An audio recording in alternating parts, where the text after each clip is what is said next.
Hello friends, আমি পিয়ালি। আজ চলে এসেছি তোমাদের সাথে আরও একটা রান্নার রেসিপি নিয়ে।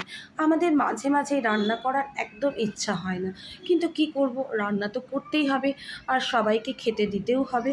তো সেই সমস্ত দিনে বানিয়ে নেওয়ার জন্য আজকের রেসিপিটা একদম পারফেক্ট। ঘরে থাকা খুব সামান্য কিছু সাধারণ উপকরণ দিয়ে তোমরা একদম ছটপট বানিয়ে নিতে পারো এই রান্নাটা, আর খেতে হয় অসম্ভব টেস্টি। তো চলো আমরা রেসিপিটা দেখে নিই। আমি এখানে 3টে আলু ডুমো ডুমো করে কেটে নিয়েছি আর 3টে ডিম সেদ্ধ করে নিয়েছি, আর এখানে 4টে বড় সাইজের পেঁয়াজও কুচি কুচি করে কেটে নিয়েছি। ওভেনে কড়াইটা বসিয়ে দিয়েছি। কড়াইটা গরম হলে তাতে বেশ খানিকটা সর্ষের তেল অ্যাড করতে হবে। তেলটা ভালো করে গরম হয়ে গেলে আমি যে পেঁয়াজটা কেটে রেখেছিলাম তার থেকে খানিকটা পেঁয়াজ আমি কড়াইতে দিয়ে দেবো। দিয়ে খুব ভালো করে ভেজে নেব, মানে পেঁয়াজের বেরেস্তা করে নেব। দেখো বেরেস্তাটা মোটামুটি রেডি হয়ে গেছে। এবার আমি এটা তুলে নেব। এবার ওই তেলেই আমি কেটে রাখা আলুগুলো দিয়ে দেবো। আলু দিয়ে তাতে স্বাদমতো লবণ আর হলুদ দিয়ে ভালো করে ভেজে নেব। আলুগুলো যখন বেশ লাল লাল করে ভাজা হয়ে যাবে, এবার আমি সেই সময় আলুগুলোকে তুলে নেব। আর ওই তেলেই ডিমগুলোও ভেজে নেব। আমি কড়াইতে ডিম দিয়ে তাতে লবণ হলুদ দিয়ে ভেজে নিয়েছি। আমি ডিম খুব একটা কড়া ভাজা পছন্দ করি না বলে হালকা করে ভেজে নিয়েছি। তোমরা তোমাদের ইচ্ছা মতো ভেজে নিও। এবার ওই তেলের মধ্যে আমি 2 চামচ ঘি দিয়েছি।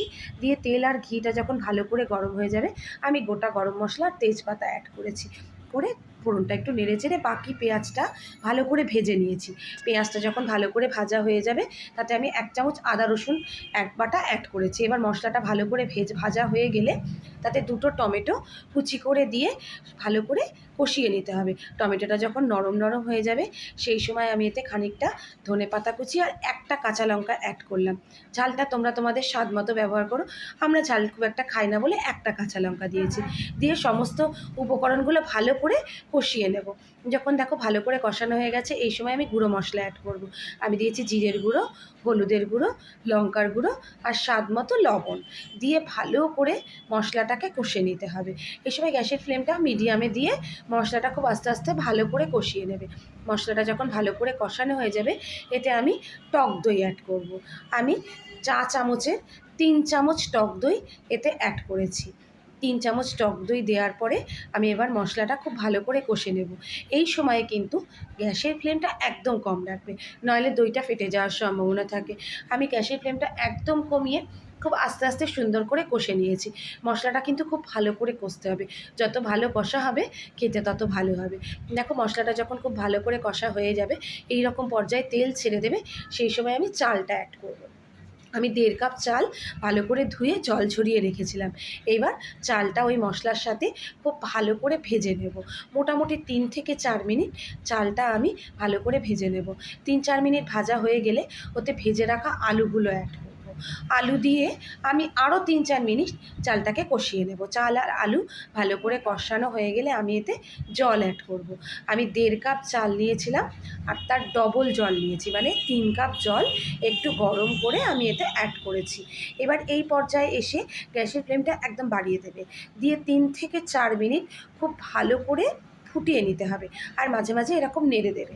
3-4 মিনিটের মধ্যে যখন ভালো করে ফুটে উঠবে, সেই সময় গ্যাসের ফ্লেমটা একদম কমিয়ে ঢাকা দিয়ে রেখে দেবে। ঠিক 10 মিনিট এইরকমভাবে রান্না হওয়ার পর দেখো আমি ঢাকনা খুলেছি। এখন দেখো মোটামুটি এটা রেডি হয়ে এসেছে। এবার আমি এতে যে ডিমগুলো ভেজে রেখেছিলাম ওটা অ্যাড করব। আর স্বাদ মতো মিষ্টি অ্যাড করব, চিনি দেবো। দেখো এটা আমার মিষ্টি মিষ্টি খেতে ভালো লাগে বলে আমি একটু বেশি পরিমাণে চিনি দিয়েছি। মিষ্টিটা তোমরা তোমাদের স্বাদ মতো ব্যবহার করো।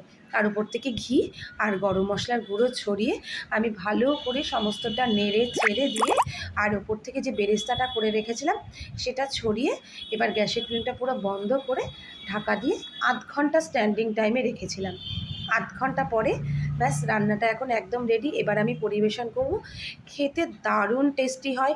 বাড়ির সবাই এই রান্নাটা খেয়ে খুব খুশি হয়। এটার সাথে খেতে আর সাইড কোনো ডিশ লাগে না, এটা শুধুই খাওয়া যায়। তোমরা অবশ্যই বাড়িতে একবার বানিয়ে দেখো, আর আমাকে অবশ্যই কমেন্ট করে জানিও কিন্তু তোমাদের কেমন লাগলো রেসিপিটা। আর তোমরা যদি ফেসবুক থেকে দেখে থাকো তাহলে আমাকে ফলো করার, আর যদি ইউটিউব থেকে দেখে থাকো তাহলে চ্যানেলটা সাবস্ক্রাইব করার অনুরোধ রইল। আজ এই পর্যন্তই, টাটা।